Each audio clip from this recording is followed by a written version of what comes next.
Hello and welcome to Talk Local on Rogers TV. I'm Greg Mercer and I'm glad you could join us. We're going to spend most of our time tonight looking at the broad issue of poverty in our region. We'll examine the idea that having low income is really a health issue, and we'll ask the food bank in Cambridge about the pressures they're facing, and we'll chat with a local homeless advocate who's calling for changes to the way we think about public housing. But first, we're going to start tonight by looking at this petition that's calling for the Schneiders Flat conservation area to become a leash-free zone for dogs. So we're joined now by Dave Schultz. He's the spokesman for the Grand River Conservation Authority, and he's going to help us understand this. Good evening. Hey, thanks for coming, Dave. Nice to be here. So some people might be surprised to learn that the Schneiders Flats, that popular spot, is in fact, you must have a dog on a leash. It is not a leash-free zone. That's right. Like all other conservation areas owned by the Grand River Conservation Authority, there's a provincial regulation that says you can have dogs on the property, but they have to be on a leash less than 2 meters long. Mm-hmm. And Schneiders Flats is an area that we've been developing for about 35 years into a natural area, a refuge for a lot of species at risk and endangered species that don't have a lot of other places to live in our area. But it's right on the edge of the city, and over the years, people have gone out there with their dogs. They call it Dogtopia. They love it because the dogs can run free and they can go in the undergrowth under the trees and through the fields. And there's some former gravel pits that are ponds now, and the dogs love to splash around in there. And so the people that own dogs and like to let their dogs run loose think it's just the best place for them to take their dogs, much better than the municipal dog parks in the area. But it is. You have to have a dog on a leash. But what's changed lately? Because suddenly it's being enforced, or maybe that's not a sudden thing. Well, the rule has always been there. Okay. The signs have always been there. Okay. Enforcement is difficult for us because this area is overseen by staff who run other of our properties. For example, the staff that run the Laurel Creek property in Waterloo.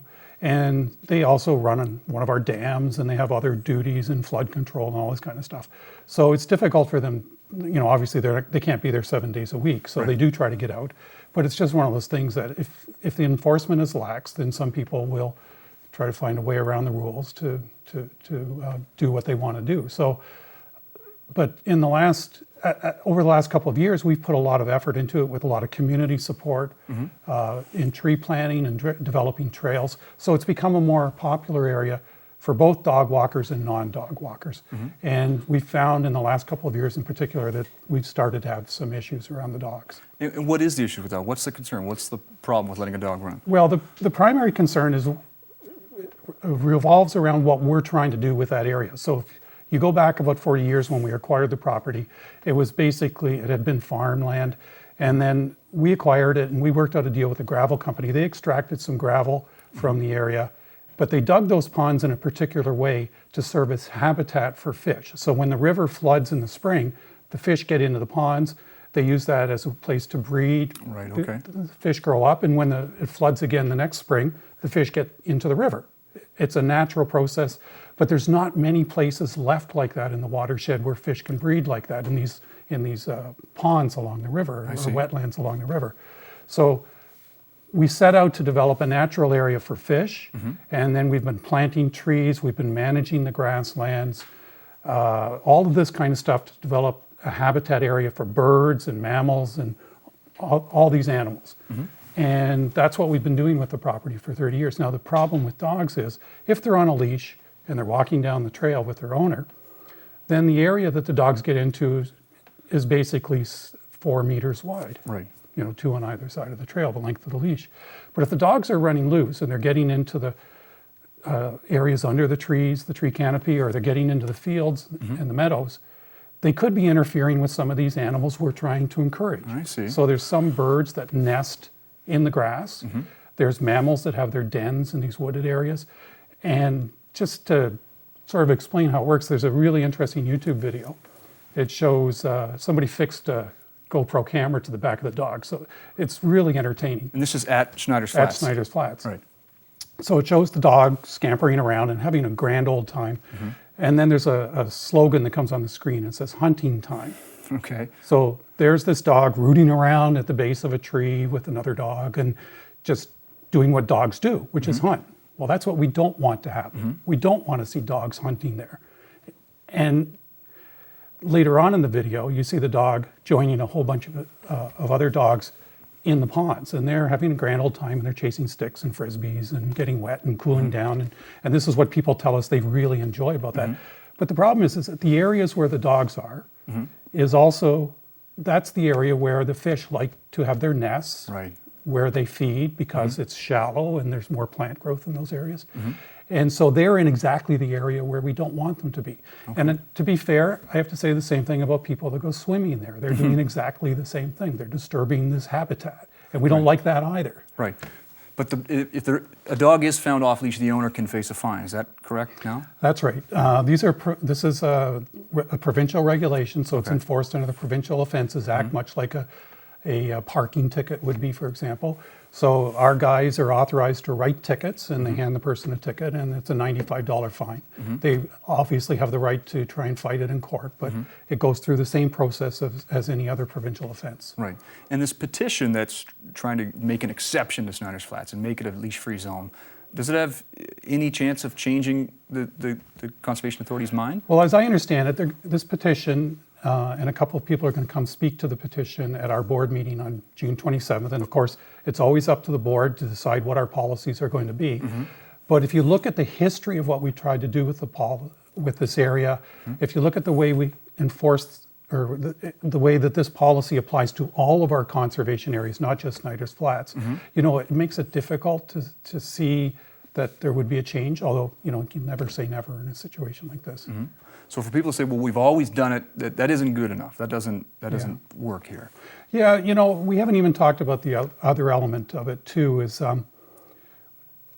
many of the emails and phone calls I've received have been from people, they say, you know, I'm a responsible dog owner. My dog listens to me. Right. My dog doesn't get in fights. It Right. doesn't bother other people. But the problem is that there are dogs there that do those things. We've had reports of dog fights. I had a phone call from a woman who said her dog got into a fight with two larger dogs. It was Okay. not good. One of the owners ended up beating the dog with a stick. Right. His own dog with a stick to Wow. get it to stop. Okay. We've had reports of people being bitten. We actually had a dog fatality at the property a few years ago. Really? Yeah, there's a culvert that attaches one of these ponds to the river. The dog was in the area around this culvert, got stuck in it and drowned. And so, you know, if you talk about this human element on top of the natural element, people who feel intimidated by off-leash dogs, if they're out there with children, you know, maybe the dog's just being friendly, but the person on the receiving end doesn't always see it that way. Right. So we're trying to build a space where everybody can be happy, not just the dog walkers. So we want to make sure that if the dogs are unleashed, then the other people can enjoy it as well. Well, we'll have to leave it at that. But thanks for coming in, Dave, and we Thanks very much. appreciate your time. We'll be back after the break.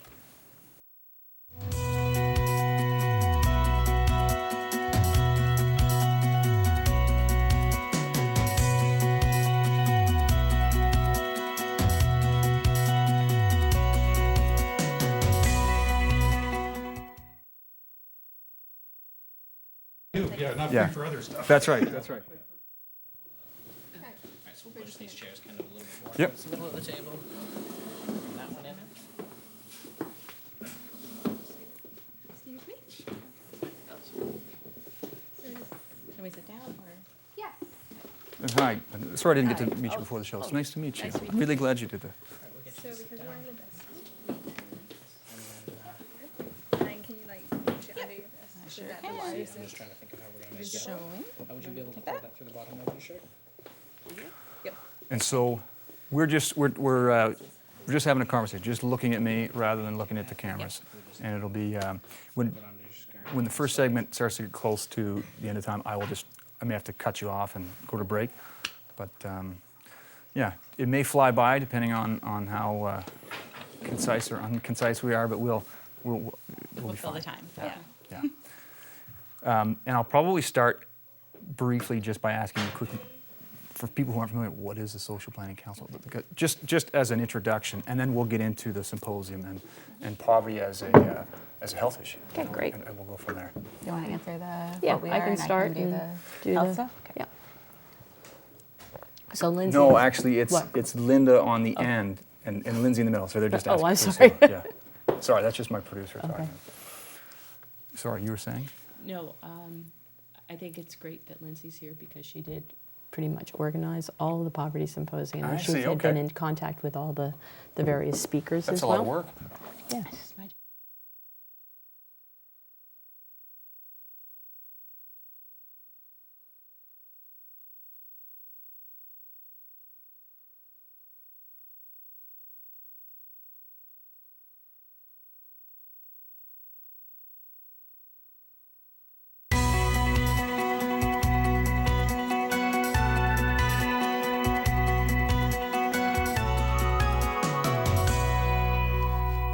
Welcome back to Talk Local. I'm Greg Mercer, and I hope you stick around for the rest of the show. We're going to examine poverty from a couple of different angles, and first, we're going to look at this idea that being poor is actually a health issue.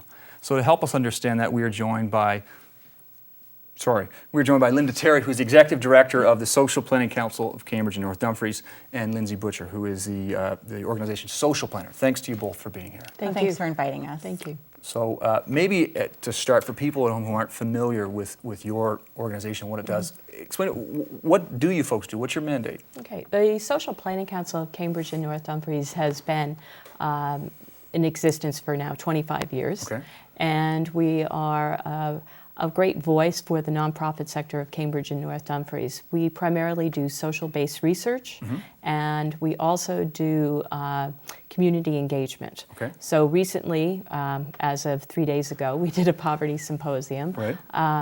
But we also recently did an all-candidates meeting at the provincial level, and do lots of community events to bring people together to talk about the issues, the social issues in the community. So you like to get ideas out there, you like to get people talking. That was sort of the spirit behind this symposium on Monday. Tell me a little bit about this. Yeah, so our symposium this year, it's our 9th annual symposium, Okay. and the theme this year was on a prescription for poverty and this idea of the social determinants of health. Okay. So when we talk about the social determinants of health, we're talking about things like your income, your housing, your access to transportation, your employment, all of those things in your life that turns out has a real impact on your health. So we had a keynote speaker, Dr. Julia Orkin, and she is from Healthcare Providers Against Poverty, and she's a local pediatrician actually in Toronto. And what she was coming to tell us was about how poverty impacts her patients and how as doctors and family physicians, it's time for them to start assessing for poverty and for the social determinants of health, and not just on your weight and your height and your family history, but also where do you live? Are you able to access healthy foods? Do you have access to recreation? What's your housing like? Do you have mold in your home?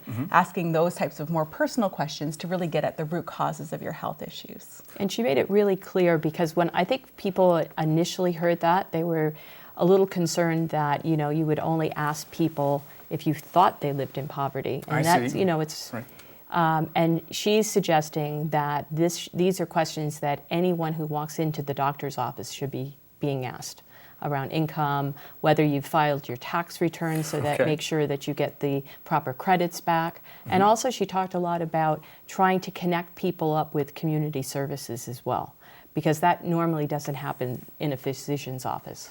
So I want to get into this a little more. There are some concrete links that people have found between your level of income and often your health. And there was a study that you were talking to me about earlier. The Hamilton Spectator paid some attention to it a few years ago, Yes. called Code Red. They looked at 2 neighborhoods in Hamilton, a lower income neighborhood in the downtown and then a more affluent neighborhood called in the Stony Creek area. They found some significant differences in the health of the folks that live in those neighborhoods. So give us a sense of some of the things that they found and what was surprising about it. Sure. It was really a groundbreaking study, and it's gotten quite a lot of international and national attention. And what it found was that in sort of the downtown core of Hamilton, the lower income areas, they had not only higher incidence of issues with their social determinants of health, so they had less affordability when it came to their housing, they had less access to employment, social supports, transportation, those types of issues.